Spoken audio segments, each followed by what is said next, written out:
Welcome to Hope Academy. My name is Mr. O, and today I'm going to be going over the SAT Math Level 2 for the subject test, specifically numbers 16 through 18 on the practice exam provided by CrackSAT.net. And so for these questions, I usually do them quickly and then explain to you how to do them in depth. So I'm going to go ahead and get started on number 16. Okay. Okay.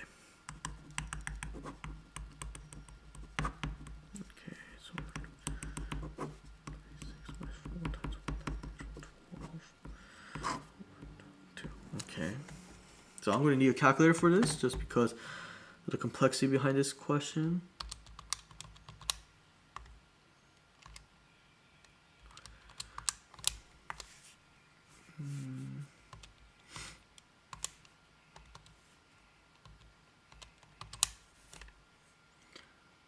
Okay.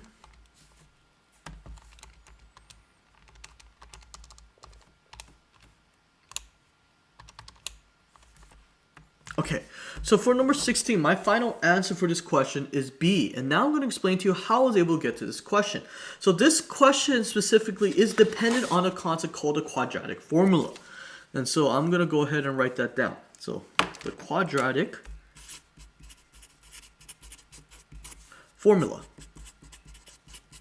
And the formula for the quadratic form, the formula goes by this.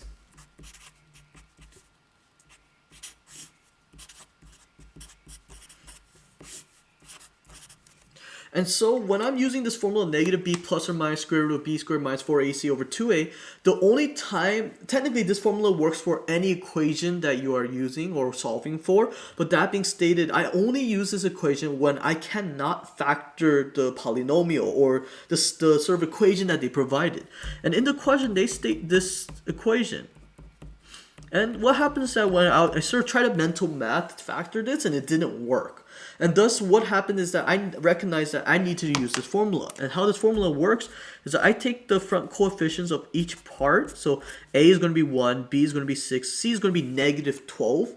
And so afterwards, I plug those values into the equation and see what my answer will be. And so that's what I exactly did. And so negative 6 plus or minus 6 squared minus 4 times 1 times negative 12 over 2 times 1.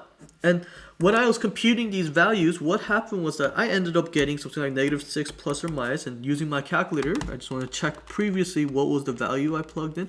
84, I think it was square root of 84 over 2, and then be careful about one thing. I do want to mention this before I continue on. Be careful, do not simplify this 2 with the negative 6 right off. Because in order to get rid of this 2, it must not only simplify this part, it must also simplify this part right here. You cannot just choose one without doing the other part. And so when I did square root 84, I got the value of negative 6 plus or minus 9.16515. And I'm just going to copy down a little portion of that. And thus divided by 2. And thus, now that I got this, there's two possible answers. And so what I did was that I first plugged in negative 6 plus 9.16515 divided by 2 into my calculator, solved for it, and I got an answer. But I checked the multiple choice, and it did not have that answer.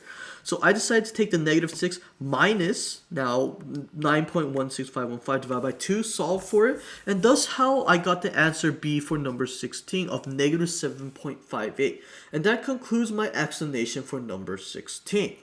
And so now to continue on to number 17. Number 17. Okay.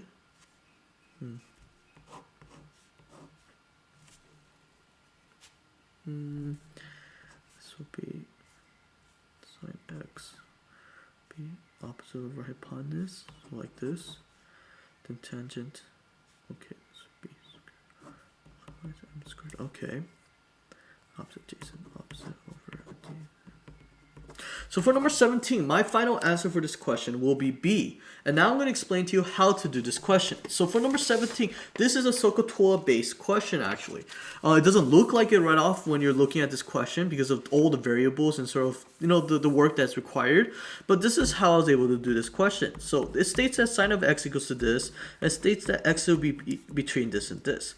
Don't get too wrapped up on this condition right here. So don't get too wrapped up on this part right here. The main reason why is that this is just to ensure that there's no possibilities outside of that, between 0 through 90 sort of angle for the x. And so it would throw off the idea behind this question.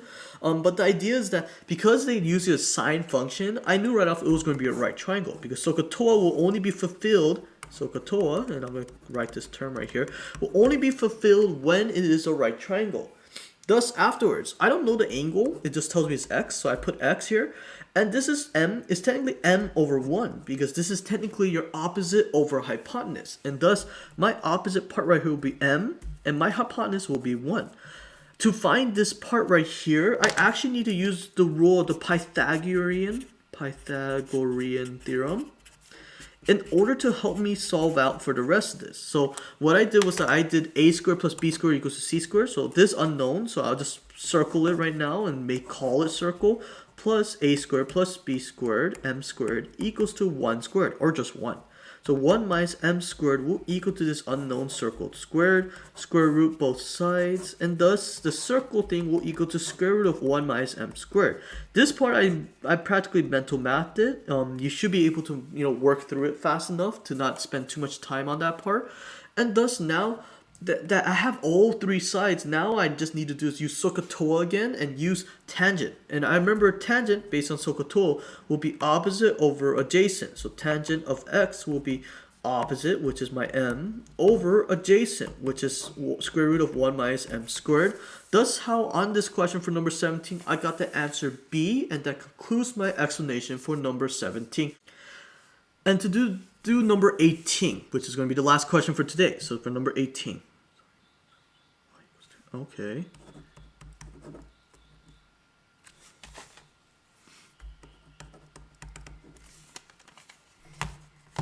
Using the calculator, 1 divided by 8. Oops, I need to type that. Not do anything. 2 to the 1/8 would be that, but changing it to that 1.09. So for number 18, my final answer is C. And now I'm going to explain to you how I was able to do this question. So this is a concept based on the logarithmic function. So logarithm, or rules rather, logarithm rules. Okay? And one of the rules that applies to this question is the fact that what I can actually do is take this y value and bring it up and force the 8 to become a power. Thus how I wrote this 2 equals to y to the 8th power. Afterwards, I knew that in order to get rid of this, I gotta do 1/8 power, or the 8th root, as we'll call it. And I typed this into the calculator, 2 to the 1/8 power, just looked for the decimal value, and thus how I got C as my final answer.